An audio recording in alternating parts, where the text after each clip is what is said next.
అందరికీ నమస్కారం. నేను మీ కిరా కార్పిని. ఇప్పుడే కొడాలి నాని మీడియా ముందుకు వచ్చాడు. ఏం మాట్లాడాడో ఒకసారి విన్నాం. ఈ గత 6 నెలలుగా నేను కొంత రాజకీయాలకు దూరంగా ఉన్నాను.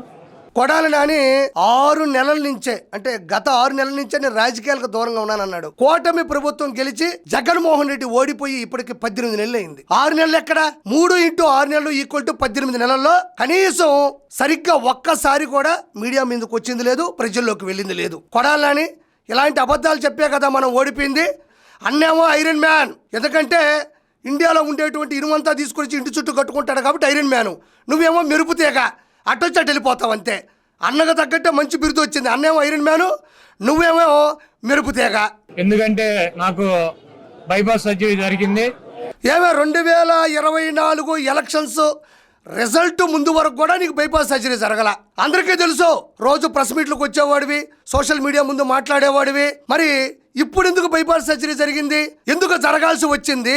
గుర్తుపెట్టుకో, నీకు బైపాస్ సర్జరీయే కాదు, నీకు నేషనల్ హైవే సర్జరీ జరుగుతుంది, రింగ్ రోడ్డు సర్జరీ జరుగుతుంది, ప్రపంచంలో ఉండేటువంటి అన్ని సర్జరీలు నీకే జరుగుతాయి. ఎందుకంటే నువ్వు పడినటువంటి చేష్టాలు, నువ్వు మాట్లాడినటువంటి బూతులు ఎక్కడికి పోతాయి? రానున్న 30 సంవత్సరాల్లో అన్నే గెలుస్తాడులే, అన్న ఏం చెప్తే చేద్దామని చిన్న పెద్ద మంచి చెడు ముందు వెనక అనే తేడా లేకుండా నారా చంద్రబాబు నాయుడు గారి కుటుంబాన్ని, లోకేష్ గారిని, వాళ్ళ సతీమణిని, పవన్ కళ్యాణ్ గారిని ఇష్టం వచ్చినట్టు బూతులు మాట్లాడినటువంటి వ్యక్తివి నువ్వు. ఈరోజు వాయిస్లో బేస్ తగ్గింది, బాడీ లాంగ్వేజ్ పూర్తిగా మారాయి. చేతులు కట్టుకున్నావు, చేతులు కట్టుకొని వినమ్రతగా మాట్లాడుతున్నావు. ఏమి అంతకుముందు ఇలా మాట్లాడలేదే నువ్వు? మరి 18 నెలల్లో ఎందుకు అన్నిసార్లు నువ్వు కనబడలేదు? ఈ రోజు తట్టక్కని ఎందుకు వచ్చావు?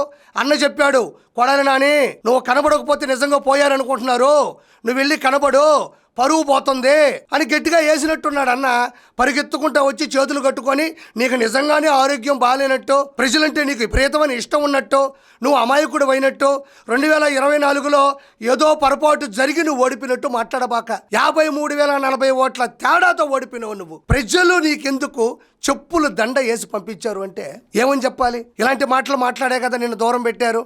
దానికోసం ఒక 6 నెలలు రెస్ట్ తీసుకోవాలని చెప్పి డాక్టర్లు చెప్పడం జరిగింది. ఏ డాక్టర్ చెప్పాడు? నీకు చెప్పింది, నీకు అడ్వైజులు ఇచ్చింది ఎవరు అంటే నీ లాయర్లు. నీకు బాగలేనట్టు, కళ్ళు తిరిగిపోయినట్టు, శరీరం అంతా పాడైపోయినట్టు లాయర్లు నీకు ఇచ్చుంటారు ఆ సలహా. నీ ఆరోగ్యం బాగాలేనట్టు చెప్పు, సానుభూతి వస్తుంది. అయ్యో కొడాలి నాని ఆరోగ్యం బాగాలేకపోయినా కూడా అతను టార్గెట్ చేస్తున్నారు అని నీకు లాయర్లు చెప్పుంటారు. లేదంటే నువ్వు చేసిన పాపాలు, నీలో ఉన్న లోపాలే ఈరోజు ఈ విధంగా చెప్పించాల్సినటువంటి పరిస్థితికి నువ్వు దిగజారిపోయావని మరోసారి గుర్తు చేస్తున్నా. దాని ప్రకారం 6 నెలలు కంప్లీట్ అయింది. అయితే ఇంకొక 6 నెలలు ఇటువంటి ప్రోగ్రాంలో పాల్గొంటాను తప్పకుండా. ఆ తర్వాత మరి ఎప్పటిలాగా ప్రజా ఉద్యమాల్లో కూడా రోడ్డు మీదకి వచ్చి ప్రజా ఉద్యమాల్లో పాల్గొంటాడంటే ఈయన బూతుల పితామహుడు, భూమి మీద బూతుల్ని సృష్టించినటువంటి సృష్టికర్త. ఈయన ప్రజా ఉద్యమాల్లో పాల్గొంటాడంట. ఈయన గుడివాడ గుమ్మడి నరసయ్య. అయ్యా, నేను నరసయ్య గారి గురించి తప్పుగా మాట్లాడలే, మళ్ళీ నన్ను క్షమించండి. ఈయన గుడివాడ గుమ్మడి నరసయ్య ప్రజల కోసం పోరాడినవాడు, ప్రజల హక్కుల కోసం పరిగెత్తినవాడు, ప్రజా సమస్యల మీద యుద్ధం చేసినవాడు, సాదా సీదా జీవితం గడిపినవాడు, రోడ్డు పక్కన టిఫిన్లు చేసినవాడు. ఆ విధంగా ఇతను ఊహించుకుంటున్నాడు. ప్రజా ఉద్యమంలో పాల్గొంటాను, ప్రజల హక్కుల కోసం పరిగెడతాను, నాకు కొంచెం ఆరోగ్యం బాగాలేదు అని చెప్తున్నాడు. ఈయన గుడివాడ గుమ్మడి నరసయ్య గారి లాగా ఫీల్ అయిపోతా ఉన్నాడు. ఈయన ఏం చెప్పాలి ఇతనికి? ఇంకొక 6 నెలలు మళ్ళీ వస్తాడంట. 6 నెలలు 18 నెలలు అయింది. మళ్ళీ 6 నెలలు పెంచుకుంటూ వెళ్ళు. 6 నెలలు పెంచుకుంటూ వెళ్ళిన తర్వాత అన్న మళ్ళీ నన్ను దగ్గరకు తీసుకుంటాడు. మళ్ళీ ఎవరిని బూతులు తిట్టమంటే వాళ్ళని తిడదాం. ఈ రోజు ప్రపంచంలో ఉన్న ప్రతి తొలిగోడి నోట ఒకటే మాట, కొడాలి జైల్లో పడాలి, కొడితే ప్రపంచానికి వినపడాలి. ఎందుకు నీ గురించి తపస్సు చేస్తున్నారు? ఎందుకు నీ గురించి దేవుణ్ణి మొక్కుకుంటున్నారు? కొడాలి నాని లోపలికి వెళ్ళాలి, కొడాలి నాని లోపలికి వెళ్ళాలి అని ఎందుకు దేవుణ్ణి కోరుకుంటున్నారు అంటే నీ మీద ఎవ్వరికీ జాలి లేదు, దయ లేదు. ఇష్టానుసారం శాసనసభ్యుడిగా ఉండి, మంత్రి హోదాలో ఉండి, అసలు ఆ మాటలు ఎలా వస్తాయో, ఆ మాటలు ఎదుటోళ్ళు ఎలా వింటారో అనే స్పృహ లేకుండా, విచక్షణ జ్ఞానం లేకుండా నువ్వు మాట్లాడిన బూతులు అనేటివి ఈరోజు నీకు శాపం అయ్యాయి. ఈరోజు నీకు ఆరోగ్యం దెబ్బ పడింది అని అబద్ధం చెప్పే స్థాయికి వెళ్ళిపోయావు. నీ గురించి ఒక్క మాటలో చెప్పాలంటే నాని నోరు తెరవడం, డ్రైనేజీ డోరు తెరవడం రెండు ఒకటే. నువ్వు నోరు తెరిస్తే మాట్లాడే కంపు మాటలు, ఇబ్బందికరమైన మాటలు, సభ్య సమాజంలో ఉండేటువంటి మహిళలందరూ కూడా తలదించుకునే విధంగా నువ్వు ప్రవర్తించిన తీరు అనేది గుర్తుపెట్టుకో. జీవితంలో నువ్వు ఖచ్చితంగా జైలుకి వెళ్తావు, అందులో నో డౌట్. బైపాస్ సర్జరీలు వస్తాయా అనేది ఎక్కడ నేను ఆపలేవు.